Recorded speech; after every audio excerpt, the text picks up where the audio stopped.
of class 8. Today I am going to teach you chapter algebraic expression. algebraic expression को हिंदी में बीजीय व्यंजक कहते हैं. आज हम लोग क्या पढ़ने जा रहे हैं? क्लास 8 का एक चैप्टर है, क्लास 8.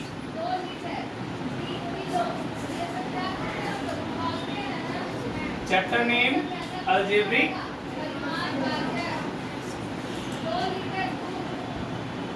एक्सप्रेशन है ना. आप कौन सी क्लास स्टूडेंट हैं? 8. बीजीय व्यंजक क्या बोलते हैं algebraic एक्सप्रेशन को?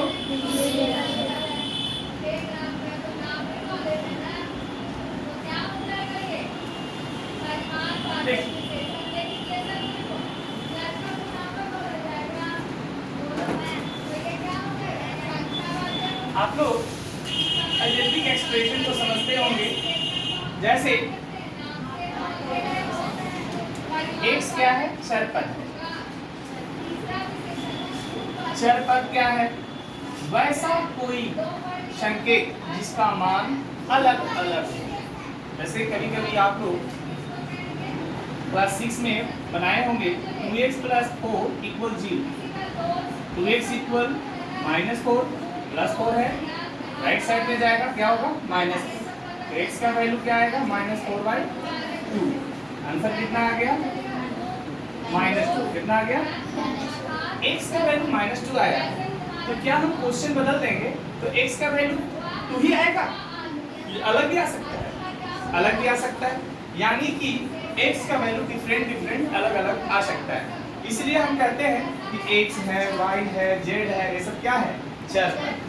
लेकिन 2, 3, 4 ये सब क्या है? अचर पद.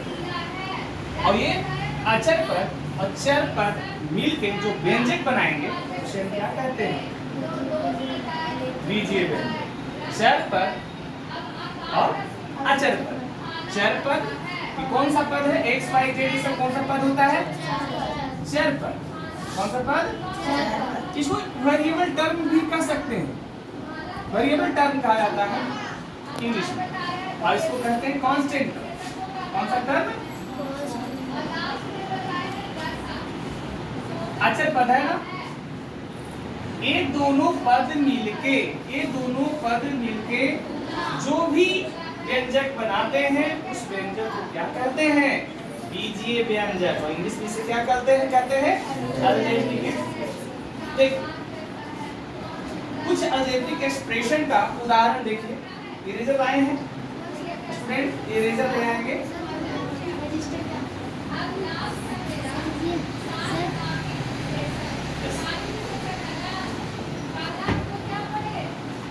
यहाँ लिखेंगे 2x + y, 2x + y, 3x - y, x + y, x + 2y. ये जो व्यंजक है इसमें कुछ संक्रियाएं भी हैं. जैसे यहाँ पे प्लस है, माइनस है, प्लस है, प्लस, ये सब क्या संक्रियाएं हैं? क्या है? अब हम आपसे पूछेंगे कि 2x + y में x का गुणांक क्या है? तो x का गुणांक क्या है? x का गुणांक को इंग्लिश में बोलते हैं कोएफिशिएंट. क्या बोलते हैं? कोएफिशिएंट. x का गुणांक क्या है? 2. इतनी बात समझ में आ रही है? यानी कि इसमें कुछ संक्रियाएं भी मिले होते हैं, ना ही चर पद और अचर पद. कुछ चर पद भी होते हैं, जैसे x क्या है? चर पद है. 2 क्या है? अचर पद है. ये दोनों मिलके क्या बन गया? ठीक है, ये चर पद तो है लेकिन कुछ गुणांक भी हो सकता है. यानी जो चर पद होगा उसके साथ गुणांक भी हो सकता है. यानी कि गुणांक, चर पद, अचर पद, संक्रियाएं. गुणांक हो गया, चर पद हो गया, अचर पद हो गया, संक्रियाएं हो गया, ये सारे मिलके क्या बनते हैं? अब हम लोग सीखेंगे बीजीय व्यंजक में जोड़, क्या सीखेंगे? जोड़, addition of algebraic addition in algebraic expression पढ़ेंगे। अब प्लीज प्रश्नावली 9.1 पढ़ाने जा रहा हूं। प्रश्नावली 9.1 देखिए, पहला क्वेश्चन है जोड़ी। चलिए जोड़ना सीखते हैं।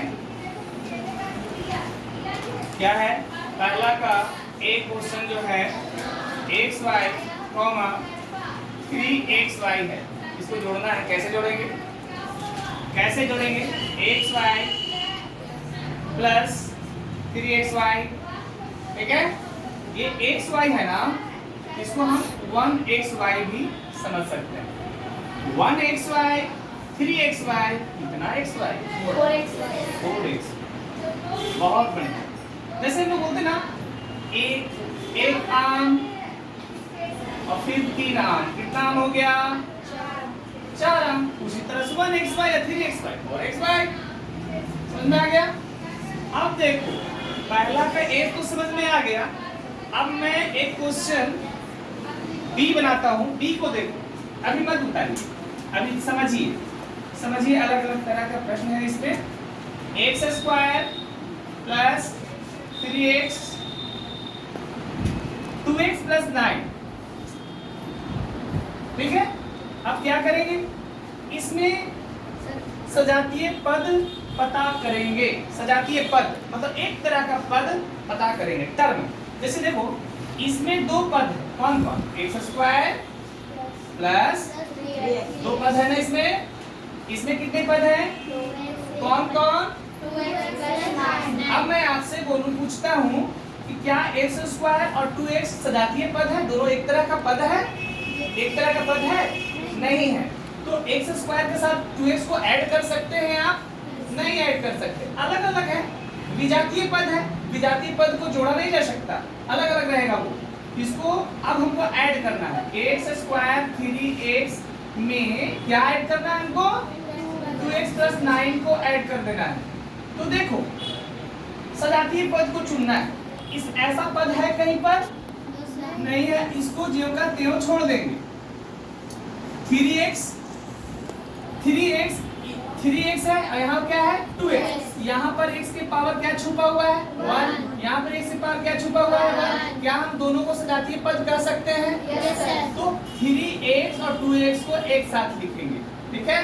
अब ये 9 है, ये अचर पद है, इसके साथ x है ही नहीं है ना? अचर पद है, तो यहाँ पर अचर पद है कहीं पर? नहीं है, तो उसको छोड़ देंगे, अचर पद लिख देंगे। अब देखिए, x² को x² रहने देंगे। 3x और 2x कितना x होगा? 5x। अब यहाँ पर अचर पद कितना हो गया? 9। चलिए, b समझ में आ गया होगा आपको? समझ में आ गया? अब नेक्स्ट क्वेश्चन देखते हैं। 2/3x, h देखो, h क्वेश्चन नंबर h क्या लिखा है? 2/3x, 1/3x, minus x। ये क्वेश्चन है।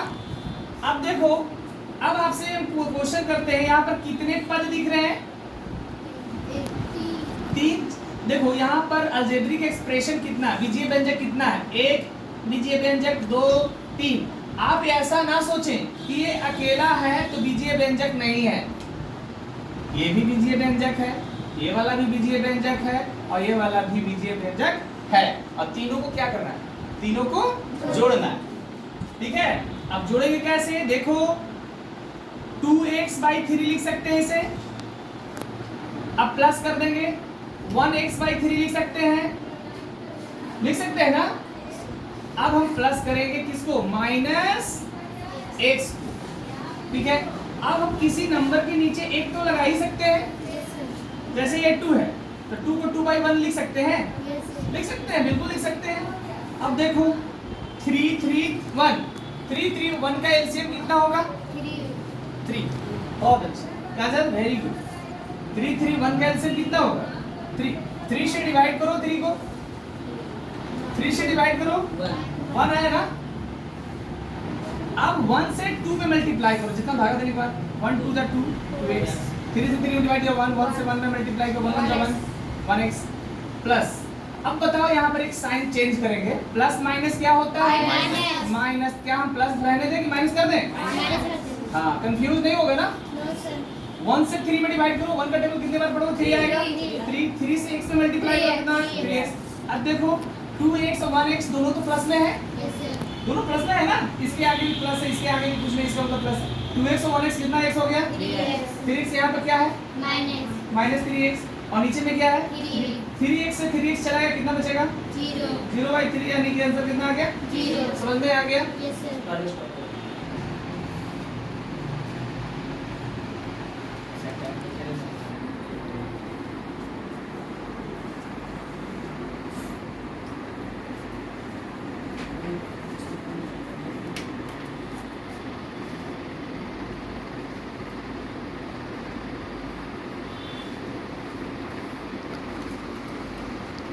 जितना जल्दी उतारे हैं।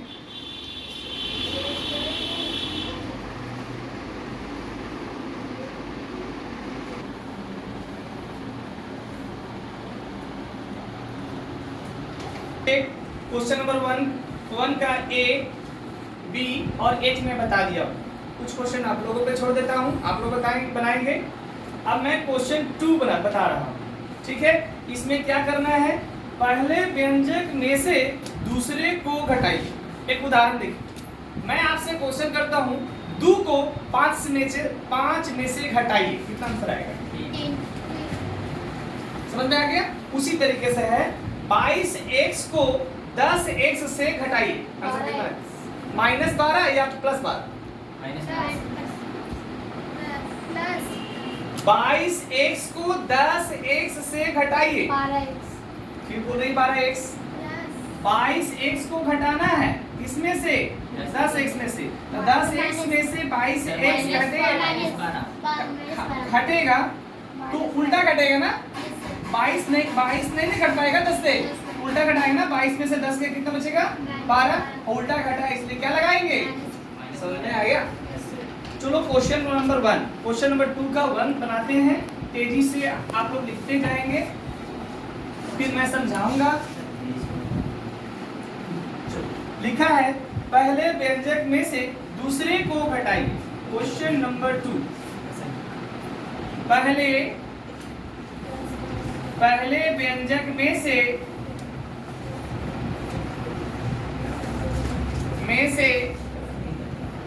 दूसरे व्यंजक को घटाइए। क्वेश्चन ए देखिए, क्वेश्चन ए 22x और 10x, और एक क्वेश्चन ई है 7xy 7xy। फिर क्वेश्चन एफ देख लीजिए 7.3x, 1.3x। अब बनाते हैं, ध्यान देंगे। पहले हम फर्स्ट क्वेश्चन बना रहे हैं। क्या क्वेश्चन है? पहले व्यंजक में से दूसरे व्यंजक को घटाना है। तो पहला व्यंजक यहाँ लिख देंगे, पहले व्यंजक में से दूसरे व्यंजक को घटाना। आप क्वेश्चन को समझिए, इसमें से इसको घटाना है। पहले व्यंजक को दूसरे में से नहीं घटाना है, पहले में से ही दूसरे को घटाना है। क्वेश्चन घुमाया जा सकता है। अभी मैं क्वेश्चन किया था कि पहले व्यंजक को दूसरे व्यंजक में से घटाइए, तब क्या करना था? 10 में से 22 को घटाना था। लेकिन अब क्या है क्वेश्चन? पहले व्यंजक में से दूसरे व्यंजक को घटाइए, यानी कि 22x में से 10x घटाइए।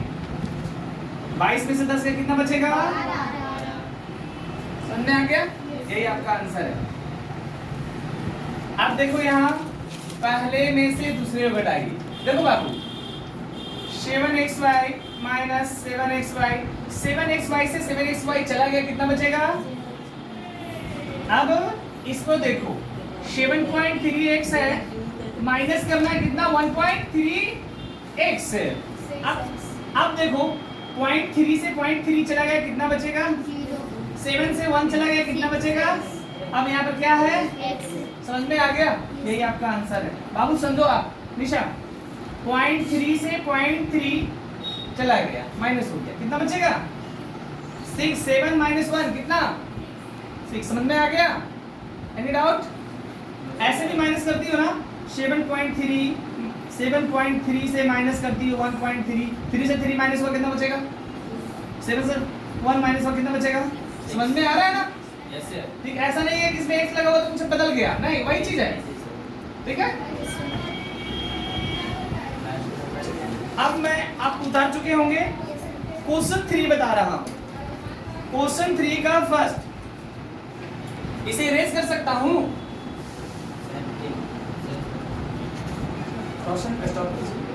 ये आप क्वेश्चन 2 का ए, ई और एफ समझ चुके हैं। अब मैं क्वेश्चन 3 का कुछ क्वेश्चन बता देता हूं। क्वेश्चन 3 में भी बहुत सारे प्रश्न हैं, उसमें मैं आपको बी और डी बताने की कोशिश करता हूं। ठीक है, बी, क्वेश्चन 3 का बी। देखिए, आप लोग अपने अपने बुक में भी देखेंगे क्या है। 5y cube minus 3y square plus 2y minus 1 plus 2y square plus 6y minus 5। अब यहां देखेंगे, यहां पर सजातीय पद पता करना है, यानी लाइक टर्म। लाइक टर्म मतलब एक जैसा टर्म, एक जैसा पद। जैसे 5y क्यूब है और कहीं पर 5y क्यूब है नहीं है, इसको छोड़ दीजिए यहीं पर। y स्क्वायर यहाँ है और भी कहीं स्क्वायर है ना, minus 3y square plus 2y। अच्छा, एक बात और मैं आपको बताना भूल गया, ये क्वेश्चन 3 में करना क्या है? इसमें करना है सरल कीजिए। क्या करना है? मतलब सॉल्व इट, सरल कीजिए। क्या करना था? सरल कर कीजिए लिखा है, यानी सरल करो मतलब सॉल्व करो। अब ऐसे लिखा हुआ, जैसे मैं लिख दिया सरल करें और यहाँ पे लिखा हुआ 2 - 1, तो क्या करोगे? देखने से क्या पता चल रहा है? जोड़ना है, घटाना है? बस समझ गए आप लोग। तो सरल करना मतलब जो कुछ दिया हुआ है उसको देखकर आप समझ के सॉल्व कर दो। तो कहीं ऐड है, कहीं सब्ट्रैक्ट है। चलो सरल करते हैं और आसान रूप में लिखने की प्रयास करते हैं। Minus 3y square plus 2y square हो गया। अब देखो 2y और कितना? 6y। 2y और 6y दोनों प्लस में माइनस 1, फिर -5। इसको तो ज्यों का त्यों लिखना है बाबू। -3 + 2, -3 + 2। -3 + 2 का आंसर क्या होगा? 2 - 3, यानी कि 2 में से -3 सब्ट्रैक्ट नहीं होगा, क्या होगा? -3 + 2 है, तो हम पहले 2 को प्लस कर सकते हैं ना, आगे में प्लस लिख सकते हैं ना। 2 में से 3 माइनस होगा, 2 में से 3 माइनस हो पाएगा? नहीं होगा, क्या करो? उल्टा घटाएंगे, क्या आएगा? यानी कि इसके जगह पर हम लोग -1y स्क्वायर लिख सकते हैं, ना। 2y और 6y कितना y? 8y। -1 - 5 -1 - 5 कितना? -6। समझ में आ गया? अब देखो यहाँ पर -1 लिखना कोई जरूरी नहीं है, इसको हटा भी सकते हैं, लेकिन अभी शुरुआत है इसलिए लिख दो, गड़बड़ाओगे नहीं। ठीक है, समझ में आ गया? ये क्वेश्चन 3 का बी बन गया। अब क्वेश्चन 3 का डी क्वेश्चन। डी क्या है? 8x square 5xy plus 3y square plus 3x square plus 2xy minus 6y square. अब इसको भी सरल करो। कैसे करोगे? खोजो, लाइक टर्म खोजना शुरू करो। इसमें सबसे बड़ा पावर कितना है? 2। चलो x स्क्वायर वाले को एक साथ करो। 8x स्क्वायर और कहीं x स्क्वायर है, 3x स्क्वायर हो गया। 3y स्क्वायर, पहले y और कहीं पर y square minus 6y square.